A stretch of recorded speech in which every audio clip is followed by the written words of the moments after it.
Hi, I'm Shein Shanin and you're watching the Edge TV Evening Highlights.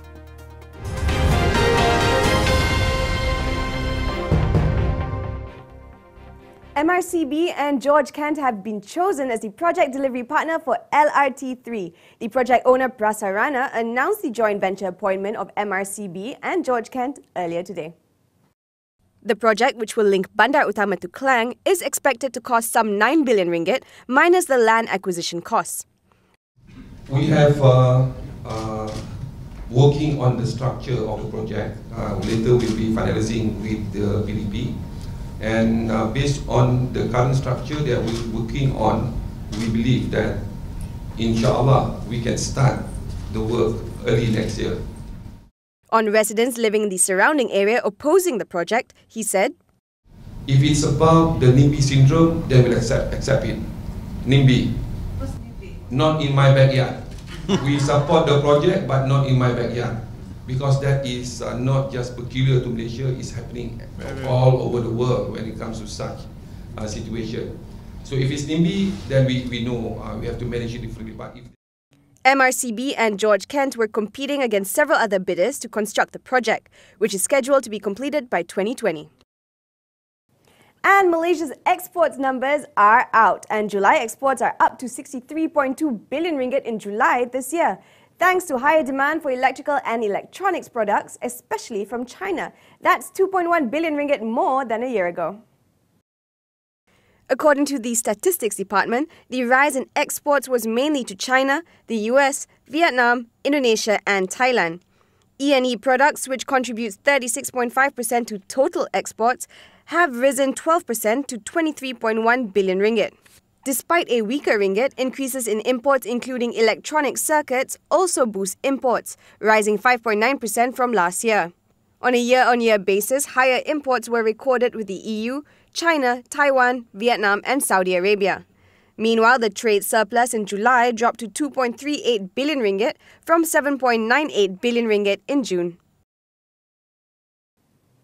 Glove maker Supermax is set to capture the contact lens market in China despite the slowdown in the world's second-largest economy. According to its managing director, Datuk Sri Stanley Thai, says that's because contact lenses is a recession-proof product.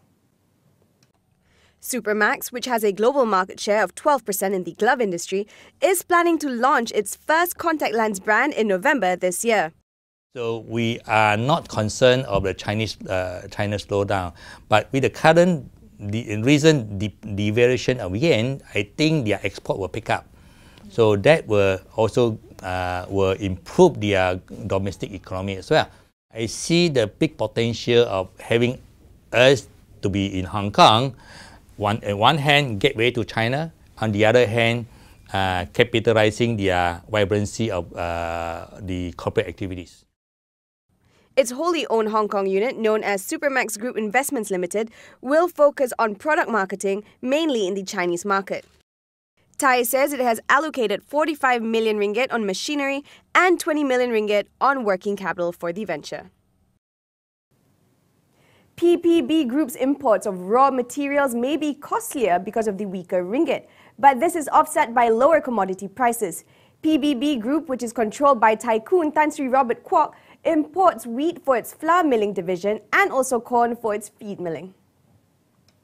And this is not the first time we see a fast declining ringgit. We have seen that in 1997, and we actually have the experience how to deal with that. As I said, that the fast declining ringgit, which translates to a higher cost, is also cushioned by a lower commodity prices. So we are okay. Yeah. Okay. So you haven't seen that our margin actually is affected. Lim says year-to-date, wheat prices have dropped by about 16% as the ringgit depreciated against major currencies. At last look, the ringgit was trading at 4.252 against the US dollar, battered down by low energy prices and local political noise, among others. It's also being closely watched ahead of Bank Negara's announcement on its international reserves. And finally, ahead of the US jobs data, one market expert is warning higher new employment numbers don't always mean higher real wages. Most are expecting robust numbers, but Swiss fund manager Mark Faber says jobs numbers aren't exactly an accurate economic indicator. This is especially because any improvement in the figures would mostly come from low-paying positions. In retailing, in the leisure industry, entertainment and health, and these are not doctors, these are people that look after elderly people, nurses and so forth. So these are all low-paying jobs, and so the employment figures are up, but the overall income is performing poorly, which is also reflected in poor retail sales. Faber was speaking at the 2015 World Capital Market Symposium in Kuala Lumpur. The US Fed is holding its policy meeting soon, and strong jobs data could boost the odds of a rate hike. And that brings the Edge TV evening highlights to a close. I'm Shein Shanin. Thanks for watching.